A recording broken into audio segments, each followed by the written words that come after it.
Welcome to the second half of our virtual investment forum. I hope your lunch break was energizing. And for those of you rejoining, I do hope that you have been enjoying today's session so far. For those of you who may be joining us for the first time today, welcome. And we are happy to have you with us in this afternoon session. Now, to get the afternoon off to the best start possible, we're going to begin with our third thematic panel for our forum, this one on the subject of fiscal incentives and access to financing for blue economy investors. Now, this panel will discuss the various fiscal incentives, tax benefits, and government support programs available to blue economy investors. And the panelists will explain these incentives, how these incentives, make the region an attractive investment destination. We are delighted to announce Sylvia Dohnert as our moderator. And Sylvia is a private sector development specialist at the Inter-American Development Bank.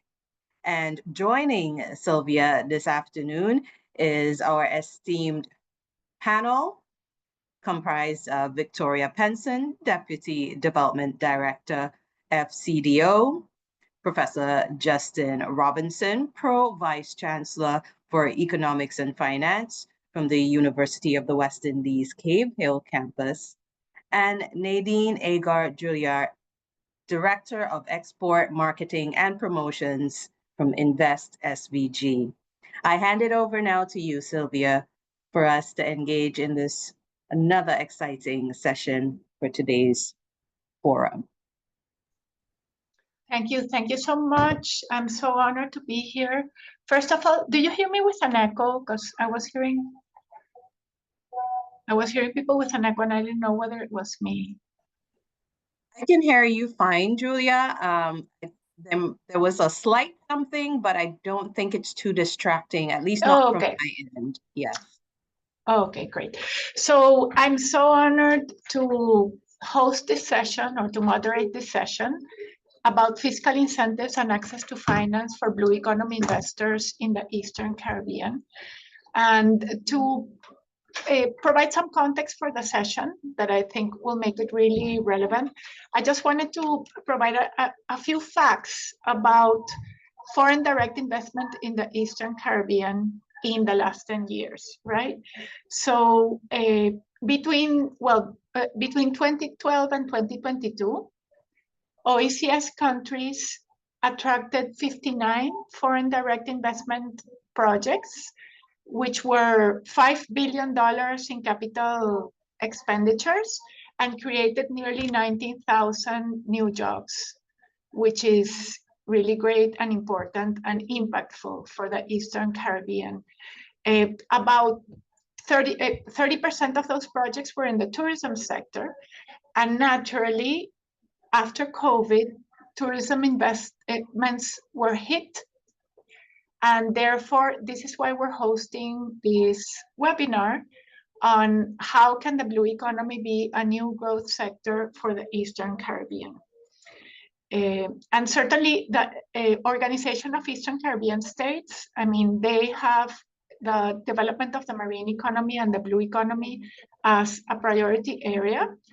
And Compete Caribbean, which is a private sector development program that I lead from Barbados, of which the United Kingdom Foreign and Commonwealth Development Office, with Victoria represented here, the Caribbean Development Bank, and the Government of Canada are partners along with the IDB.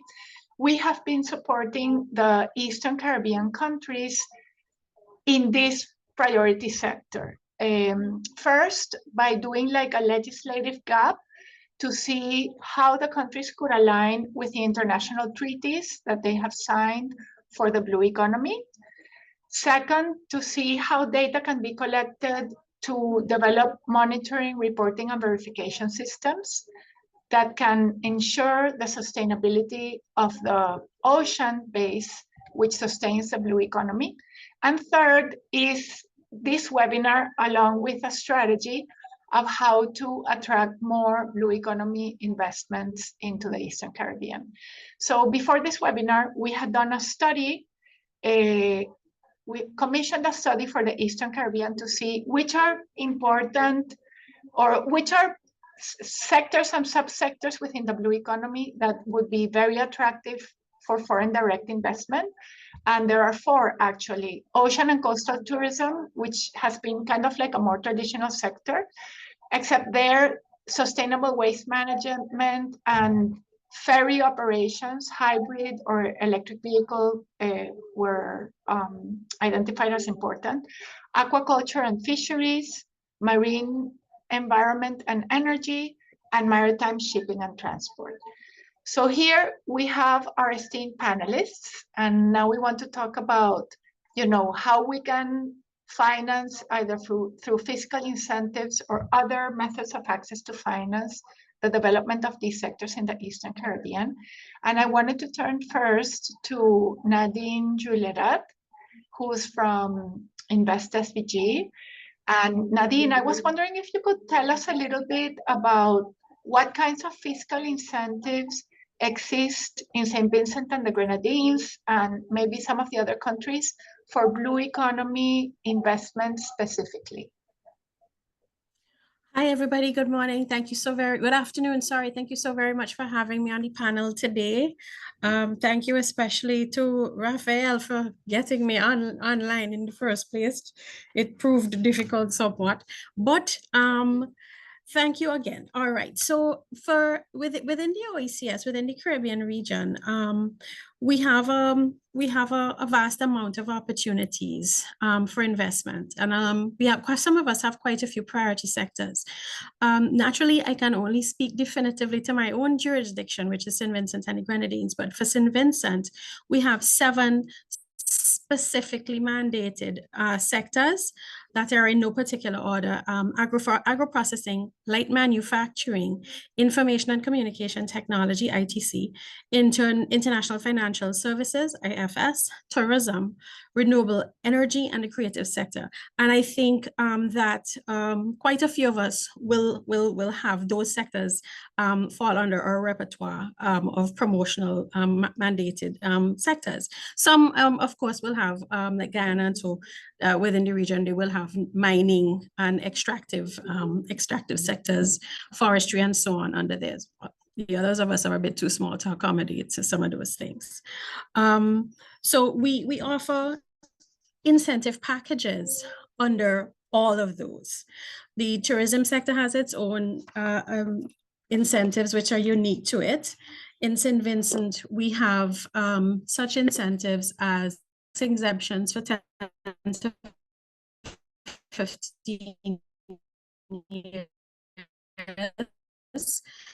exemption from custom duties on building materials, hotel equipment, and promotion materials, freedom from certain beverages, opposition of profits, and double taxation relief where applicable. I think for many of us that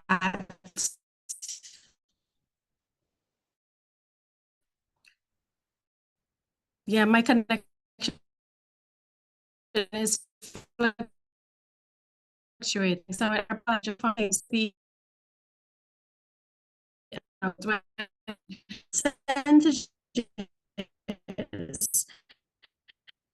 Might I suggest, Nadine, maybe we can different. I'll return to you. It's based on cabinet. Go ahead, Sylvia. No, I wondered if, Nadine, I can turn to you when your connection has become stronger.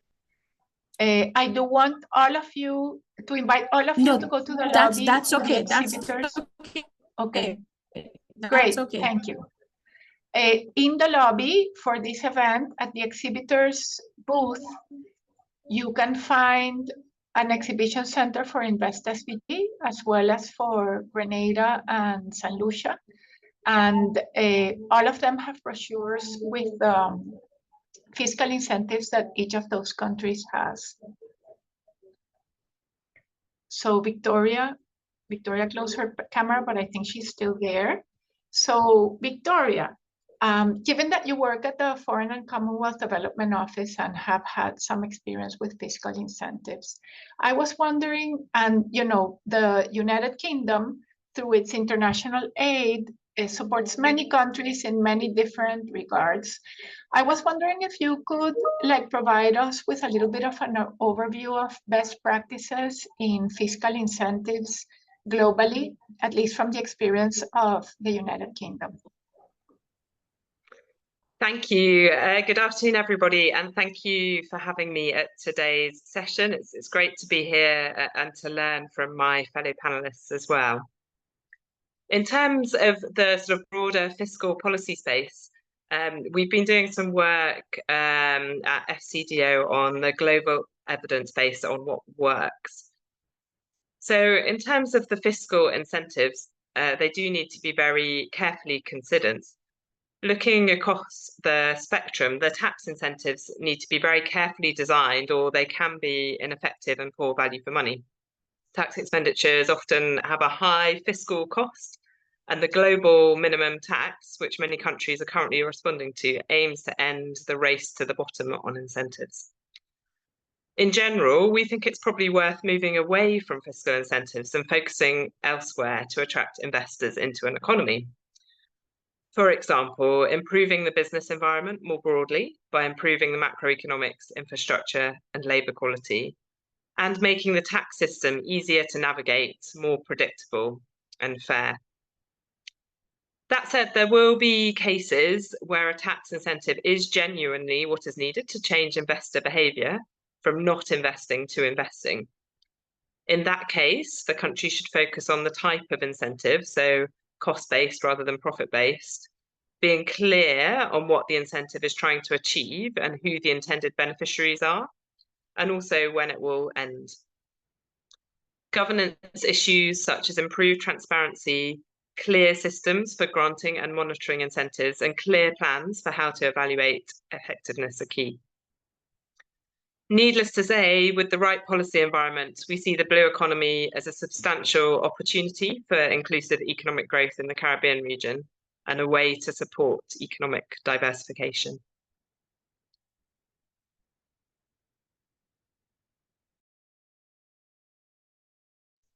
Thank you very much, Victoria, for that rundown of best practices on fiscal incentives. I was wondering, so a big source of, if we can switch to the other topic of the panel, which is access to financing, right? And under access to finance, a big source of finance for the development of the blue economy in the Caribbean as a whole, and also in the Eastern Caribbean, is concessional financing. And I was wondering, Victoria, if you could give us a little bit of an overview from your perspective of UK international development, where you see that type of financing going. What are the trends that you see in that type of financing? And maybe you can tell us a little bit about the projects that you're financing in the blue economy beyond what Compete Caribbean is doing, which is, also partially financed by yourselves. Yes, of course. So we obviously think there's a significant unexplored potential in the blue economy sector in the Caribbean region. Small island states to some, large ocean economies to others. So the Caribbean Sea generates an estimated 407 billion annually, equivalent to 17% of the region's GDP, making it one of the world's most ocean-dependent regions. Caribbean is also a biodiversity hotspot, home to 9% of the world's coral reefs and supports over 12,000 marine species, many of which are unique to the region. This makes it even more important that we ensure we address the issues of overexploitation, pollution, climate change, and biodiversity loss in balance with exploring the economic opportunities to create a sustainable and healthy blue economy ecosystem, for example, through sustainable tourism and sustainable fishing. Fisheries in the Caribbean employ over 300,000 people and contribute significantly to food security and livelihoods. Yet sustainable practices could double their economic contribution. To give an example, and actually this is from Compete Caribbean, but together with the Jamaican Ministry for Agriculture and the IDB, we've supported the Queen Conch Cluster in Kingston to become the world's first wild conch fishery to gain the Marine Stewardship Council certification. That's one of the world's leading sustainability certifications. More broadly, we see growing policy momentum in the space. For example, growing demand by policymakers for domestic and regional blue economy plans, including one for the OECS that the Compete Caribbean programme has supported, along with the setting up of blue economy ministries on some islands. I'd like to take the opportunity to just flag some other work that the UK has been involved with. We have the UK flagship 500 million Blue Planet Fund, which aims to protect and enhance marine ecosystems through the conservation and sustainable management of ocean resources to reduce poverty in developing countries. We also have the Sustainable Blue Economies programme to support vulnerable coastal communities to adapt to climate change by strengthening social capital, raising awareness of the blue economy, and implementing nature-based solutions via technical assistance and a social challenge fund. And the UK also supports the World Bank's Pro Blue Trust Fund. This identifies policy gaps, organisational reforms and capacity needs at the national and regional levels within OECS to improve competitiveness of the blue economy and to strengthen the marine and coastal assets on which it depends. We have other programmes as well, but I'll leave it with those ones. And I'm, of course, very happy to take any questions or provide further information if anyone is interested to learn more. Thanks. Thank you, Victoria. I think if if any of those programs that you mentioned are accessible by the audience that would be typical of these events, if you could provide the link on the chat, that would be very, very useful. I wanted to turn now to Professor Robinson, who not only, has a very important position at the University of the West Indies, but you have also worked a lot advising the Central Bank of Barbados and, corporate finance, right? So I was wondering if you could provide a landscape of financing, like what kinds of innovative financing options could be available to blue economy investments in the Caribbean. Given that in general, commercial banks, even though they have high liquidity, are not necessarily an easy form of financing for these types of new industries. Okay, thank you very much. So good day to everyone, and thanks for the opportunity. It's interesting that you started there with innovative commercial banks. I think it's very important that we keep our minds open to the full spectrum of financing possibilities, because there are many different projects that have different risk-return profiles, different cash flow profiles, and the financing option that's best suited to options will vary. So the blue economy, I would draw a broad distinction between what I think of two types of projects.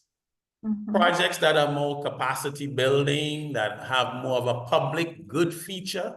So they're not necessarily generating a cash flow stream that can directly service a loan. So in those cases, for those types of more public good type investments, then the state or the government accessing financing and the range of international partners, development finance institutions, Victoria was talking about some of the EU options, philanthropic. But the blue economy, there also are a number of projects that can generate their own cash flows. So the commercial bank financing, I don't think we want to take that off the table. There is a lot of liquidity. And we saw a very interesting deal just concluded in Barbados, where the government of Barbados was able, through a consortium of local banks, to refinance 600 million of high interest debt at a lower interest rate, but committing as part that the interest savings would be directed to a number of development projects. So a carefully designed, innovative project, I think, is a critical part of unlocking some of that, what I call unused liquidity in the Caribbean financial system. Certainly at the level of the central bank and policymakers, we see that really as one of the critical economic challenges for the Caribbean. How do we unlock that excess liquidity locked in our commercial banks to finance the new economy we want to build, taking advantage of the blue economy, climate resilience?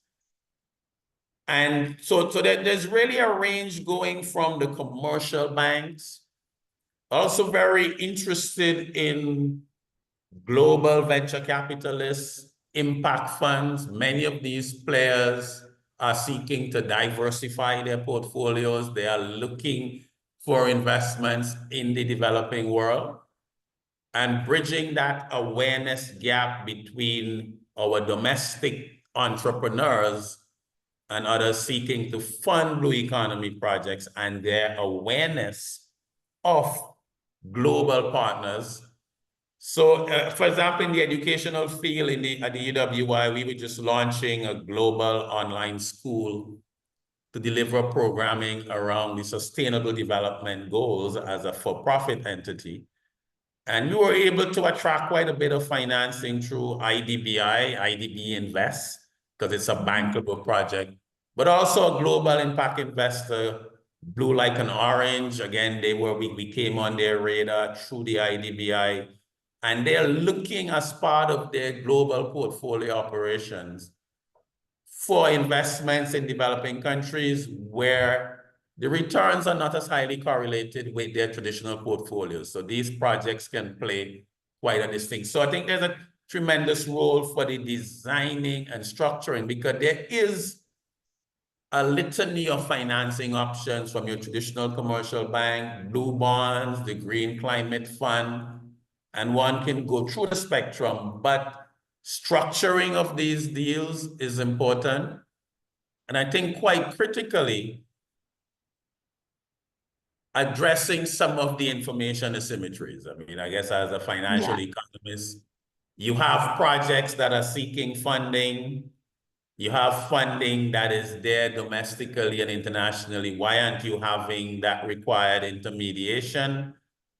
And I guess our finance economic theory says, well, the first place we want to go, are there information asymmetries that are really standing in the way of what seems like a marriage that can work? I think one of the critical projects, particularly addressing the information asymmetries, is really enhancing sort of transparency and financing around projects that can establish clear metrics for blue economy projects that we have very clear ways of measuring the biodiversity impact, carbon reduction. So building that capacity that there, I think, can go a long way in terms of an investor being able to assess a particular proposal in terms of its impact on the blue economy, because again, you want to do this sustainability. So I think having that standardized reporting, consistent metrics for blue economy projects. Also, I'm thinking open data platforms can be quite critical in that a prospective lender can face significant challenges getting the information to analyze. So regional databases with data on our marine resources, market opportunities, again, can be quite critical to reduce knowledge gaps, which could be central to some of the information asymmetries that we are facing. Also, risk mitigation mechanisms, I think, can be quite critical. I think important is capacity building and technical assistance. Again, these have a more public good feature. But training for project developers in creating bankable proposals, and even equipping our financial institutions with the tools to assess blue economy risk effectively. They don't necessarily have that experience. I think that is quite a critical piece. you guys mentioned, and I think you guys are doing an excellent in terms of policy and regulatory frameworks, having that clarity and stability. And again, some more traditional finance tools, guarantees and insurance, government-backed guarantees or insurance for investors to de-risk some of these projects. Is there a role for entities like MEGA as part of the global landscape to provide some tools for de-risking? So those are some of my initial thoughts. I guess I'll pause for any feedback. No, thank you, Professor Robinson. I mean, I guess I have two kind of like things that I want to follow up on.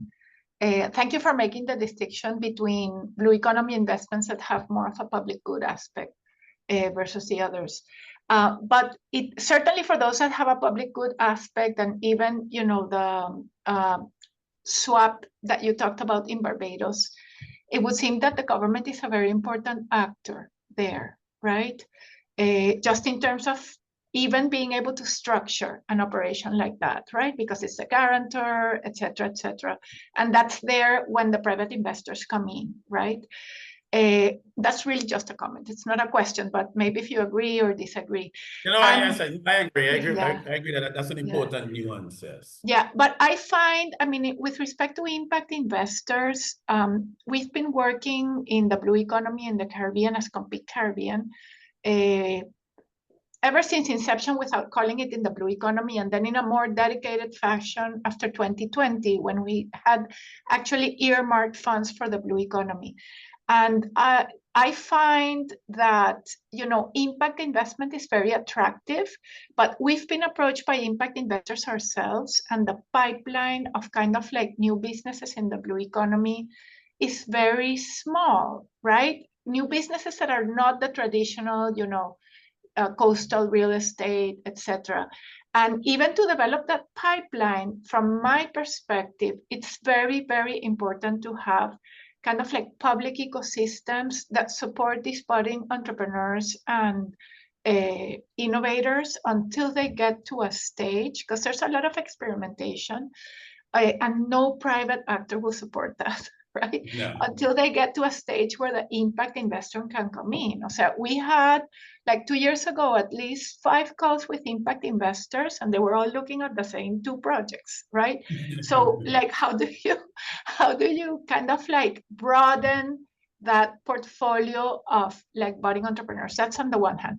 And then the second, with respect to data, how can maybe the university, from your academic experience, because data is an issue. So it's an issue for us when we're evaluating projects, right? And we are like non-reimbursable technical assistants.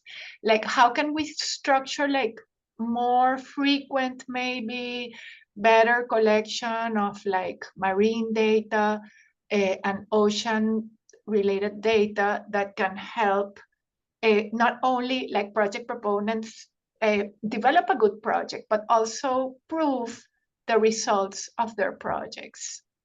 Yeah, thanks. Excellent comments. And that's why I started by making the point about the public good aspect, because quite often the debate in the Caribbean points a finger at the financial institutions. Yes. Mm-hmm. But whenever I engage with the FIs, what I hear from their end is there's this shortage of bankable projects, or we see projects that are really not scalable. So it's really not worth our time, so to speak. So my view is that we actually need some of that financing focus, which is more public good project type of financing, in terms of building the capacity of our entrepreneurs to actually build out this pipeline of projects, because there simply isn't that pipeline of projects and scalable projects. So I think building that whole ecosystem, we certainly need some international financing, state financing, because these are not going to have their own revenue stream. But we certainly need to develop that pipeline. And similarly on the data front, it's a major informational asymmetry for an investor, but which private player is going to make that investment in the data collection? And the data we have is in quite discrete places. You know, even within the university, we have centers that look at the marine space that don't speak well to each other. So you're always hunting for that data. So there's clearly a gap and an urgent need for a region-wide data project, because that will be quite impactful in both for the entrepreneurs as well as the potential investors. If there is a single source of truth, so to speak, or a major database where they can access information on the marine environment, what are the fiscal incentives, what are the possibilities, what are the investment opportunities, and just data on the marine space that investors, well, maybe before investors, that entrepreneurs can actually have information and help them generate project ideas. And when it gets to the point now where an investor has to make a choice to put some cash down, that they actually have data readily at hand that they can do their risk assessment. So I think there is, so we're still very much at that early stage in building out the ecosystem. And I think that's where a lot of effort in terms of financing needs to go. Otherwise, we can get very frustrated and lose a lot of energy where we're blaming the FIs for not financing projects, but we simply haven't taken the time to build the ecosystem that enable a large enough pipeline of really bankable and scalable projects. Because again, I think that's a very important, the scalability. Because I mean, I look at a lot of projects and they're just not scalable. So they're not going to really attract what we want. Absolutely. I wanted to pose a question that has been posed on the Q&A for any of you that would like to respond, and also stimulate the audience to introduce questions. So the question is, beyond the immediate financial benefits, how do the fiscal incentives and support mechanisms, so much of which were discussed today, contribute to the long-term viability and sustainability of investments in the blue economy? And are there any specific examples of successful projects that have benefited from these incentives? I don't know if any of you want to respond to any of the two questions.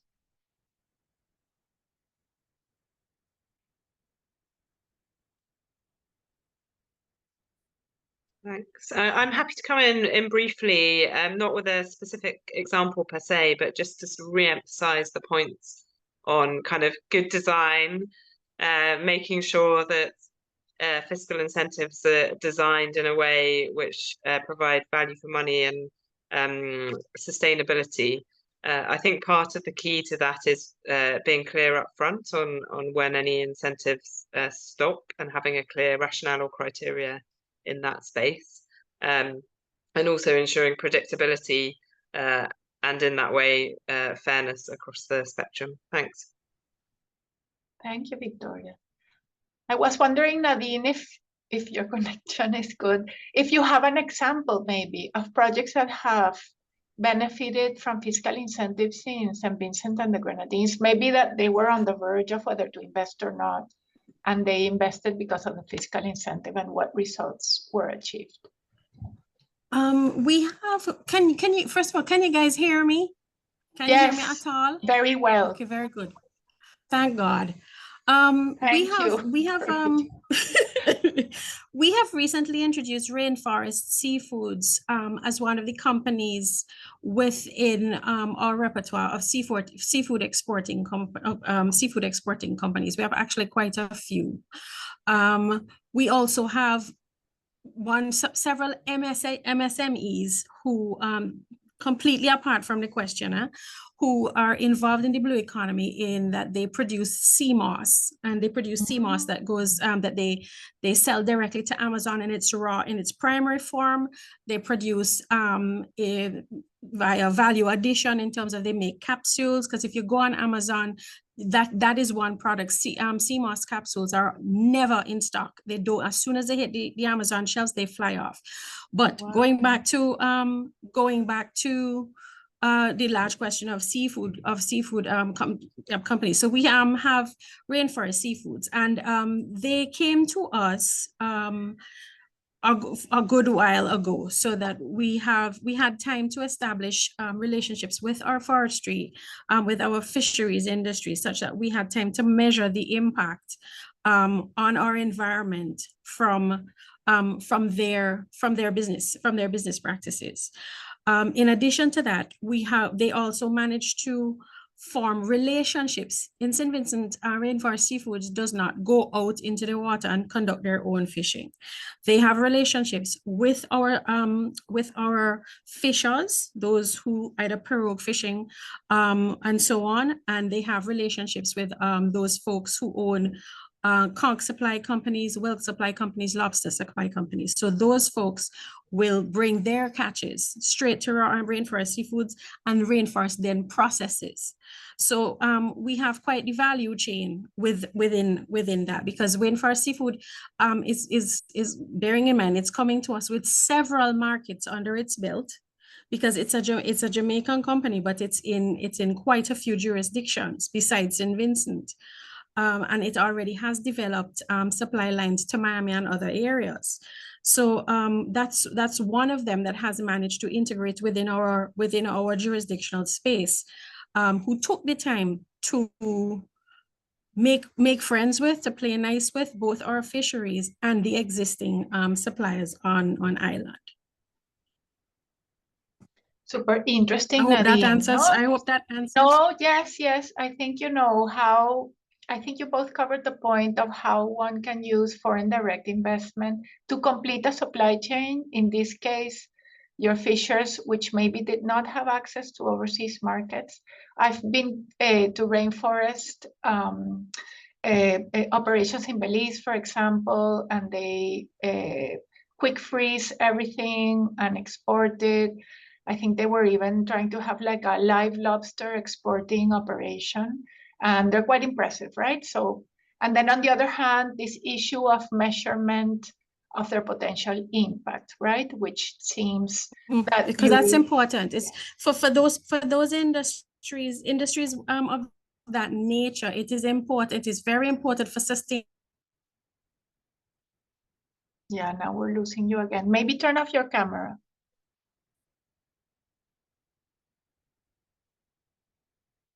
Nadine. For a fisherman to put shoes on his child's feet and to make sure that his child can go to school and eat is very important to have those established relationships. No, of course, but then you think about the sustainability, right? Because you can eat today and not eat tomorrow. So how do you maintain kind of like the resource-based sustainable? How do you, by the way, yes, Nadine, if the connectivity allows, how do you do due diligence on your investors? I think that's something that the audience might be very interested in. Due diligence in St. Vincent and the Grenadines is conducted by ourselves and by one of our counterpart agencies. Invest SVG has two types of due diligence. We have a basic due diligence that we conduct domestically. It's conducted by our financial intelligence unit here. They do a check based on their access to various sites globally, various websites globally. Then we also have a comprehensive due diligence. The basic due diligence, just to reverse a little bit, basic due diligence incurs no cost to either party, either the government or to the investor. The comprehensive due diligence, unfortunately, that does come with a cost, and this we offset onto our incoming investor. For St. Vincent, we charge about $5,500 because it does vary. It depends on the depth of search that you're going to require. And we utilize an external firm that is very discreet, very, very professional, and ruthlessly efficient. That's great. I see our MC, Sanya Compton. I think that we've reached the end. Oh, no, this is more so your 10-minute warning when you see me show up. So you can continue. You have just about just under 10 minutes to continue to meet that 45-minute schedule, because we did begin a little bit late due to some technical difficulties. And you do have enough time, because the next session will actually be running into mine, and I can allow for a little run on to continue the discussion, because I do see some questions popping up. So continue. No, fantastic. So there are two questions on the chat. One is, the Vincentian fishing sector able to supply the rainforest? Because I guess, right, sometimes one talks about the Caribbean productive sector as it's not only a question of access to export markets, but can it produce enough? Nadine? I think that indeed St. Vincent, because you see, it is not a sec, it's a, for us it's and they're going this far into the blue economy in this subsector is new for us. While some countries may have been in this environment, some jurisdictions may have been in this environment of seafood for export on a larger scale, St. Vincent is very, very new to it. At this time I think that we're quite in a healthy position, and we work very hard. Our fisheries division works very hard to ensure sustainability. Because you have to. The Vincentian public is a very reactive public. In the event that they should go to the market and not have access to certain things, the outcry would be immediate, and it would be quite unpleasant as well. So these things were taken into consideration before rainforest was there, before their negotiations were finalized. And I think that our fisheries division will liaise very heavily with them in terms of with them and those who supply them, the fishers that supply them, the companies that supply them, regulation of hunting season, fishing, the seasons that need to be regulated heavily to ensure that nobody's taking lobster out of season, conch out of season, and so on, to allow regular growth times and to allow for, to allow the ocean to replenish itself. Yeah, I'm gonna thank you very much for that. And I want to say, to complement your intervention, there are two very interesting examples of sustainability of both lobster fisheries and conch fisheries in the Caribbean, or at least fisheries that have attained MSC standard. And in the case of the Bahamas, it's been a long-standing MSC certification of the lobster fishery, quite something to replicate. And in conch, with the support of Complete Caribbean, they've just obtained MSC certification, right?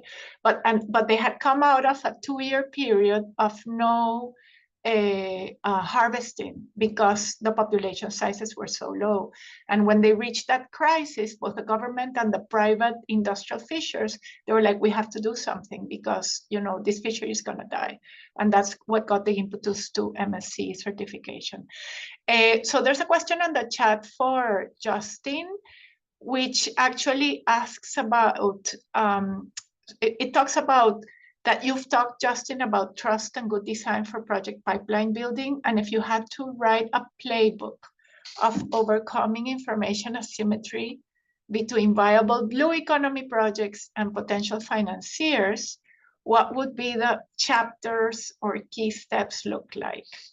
Because this is an area of information asymmetries where requires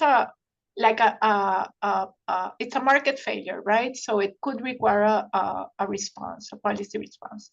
Yeah, okay, so that's an interesting one, giving me some book chapters to write. Okay, so certainly I think a critical chapter is going to be around those metrics, that standardized reporting.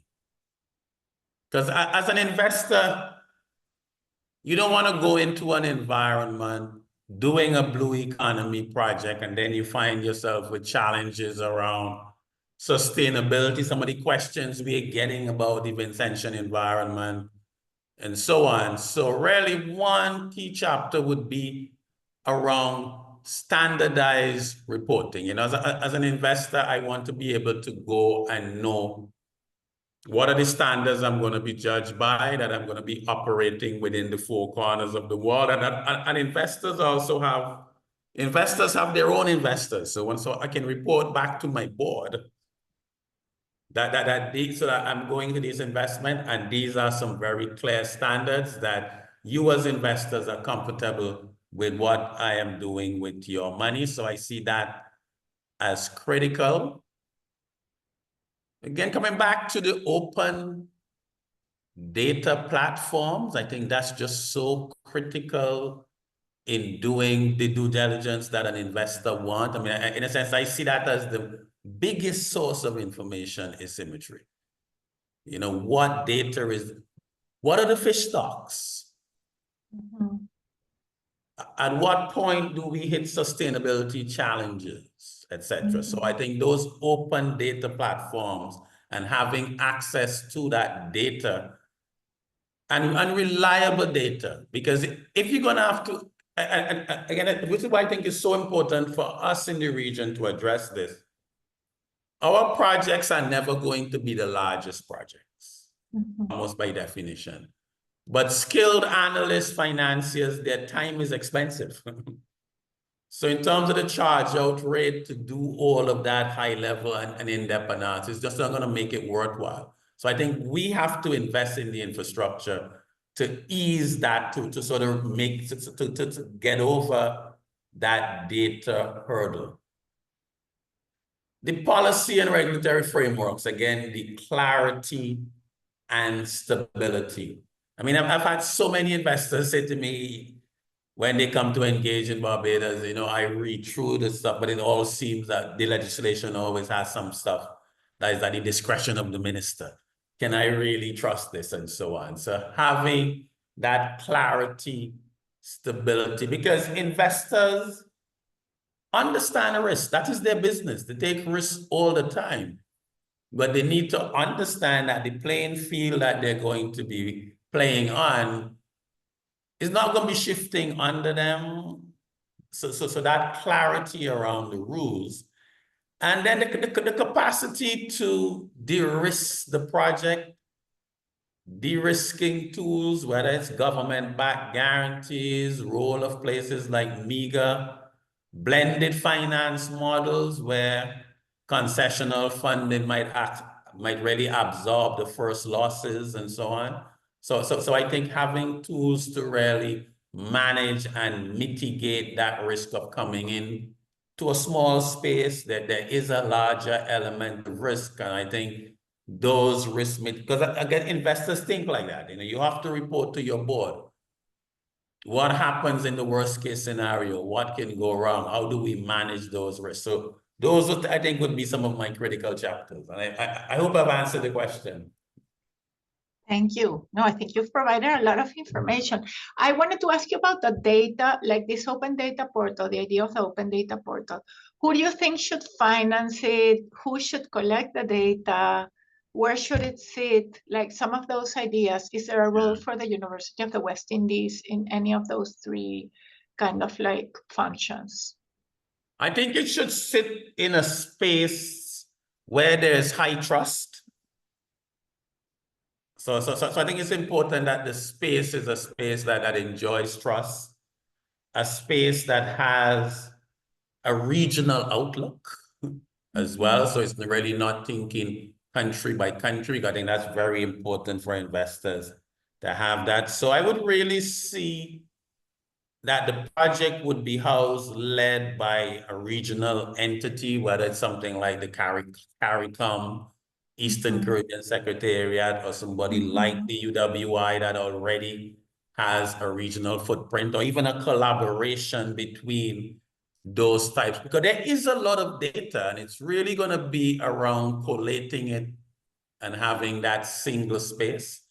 Again, because the single space is going to be a public good, I think it's going to have to be a combination of state funding, concessional funding, and our development partner. But I think it will go a long way in really addressing that information asymmetry problem, which must be at the heart of the challenges in funding blue economy projects, because there is potential in the blue economy. There is capital locally and globally looking for funding, but they are not able to connect.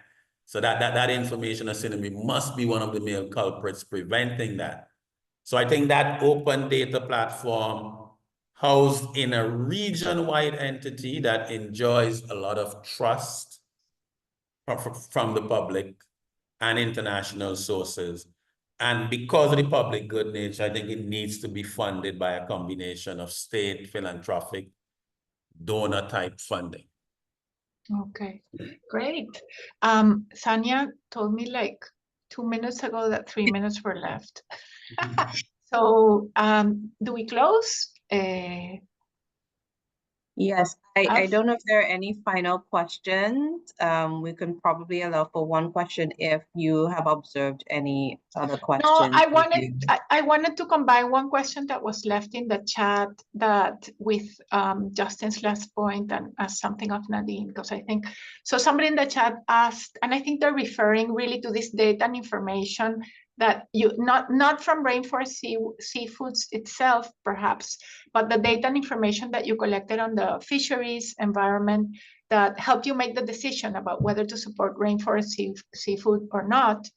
Whether that's publicly available and whether data like that, like you talked about the Department of Fisheries, which is, I guess, in the case of St. Vincent and the Grenadines, the one that collects data, whether if there were an open data portal, let's say housed at the University of the West Indies, to put an example, whether there would be a willingness from the Department of Fisheries or other government entities that collect data that can be made public to be housed at a platform like that, because I really think that it would be a fantastic public good. Here in St. Vincent, what transpires, what occurs is that the ministries that collect certain data within their environments, it's funneled to our statistics department. And the statistics department's information is publicly available. You can basically go on the it's gov.vc, I think it is gov.vc. And you can look for the statistics information. But then again, too, I think the Ministry of Agriculture, under whom the Fisheries Division falls, they also have their own statisticians. So it also, that data might be housed there as well. I'm not going to lie to our listening audience and tell them that every single thing is going to be available, because there are some things that you have to request directly from the statistician. And I think it is because the demands on them are kind of overwhelming because it's a very small unit. So you might have to request certain things that you don't see. But I believe the data is publicly available, yes. Okay. Great. Okay, so I believe we will have to bring this session, yes, to a close, because we're a little bit over scheduled just by about 10 minutes, but that's fine again, because we did have a bit of a later start with this particular session. So I want to take now this opportunity to thank you, Sylvia. No, you're welcome. I enjoyed it. For being our moderator. It was certainly a very interesting and exciting panel this afternoon. Really a good session, and I would like to also thank our panelist, Professor Robinson, who was tasked with building chapters already, and I would say, yes, flying colors there, Professor, in terms of what chapters can look like. And Nadine, as well as Victoria, thank you for your interventions, both insightful. And of course, thank you for sharing what is timely and impactful insights on fiscal incentives as well as investments. So next up, we'll have a very brief presentation by myself, just sharing some perspectives from the Caribbean Blue Economy book, specifically looking at chapter 8, which looks at national governance. Some areas we have actually touched in this, very few, but still in this session and more so in some previous morning sessions. So thank you all again, and join me in the next session, which is our feature presentation. Okay, thank you. Thank you so much. Thank you. You were all brilliant.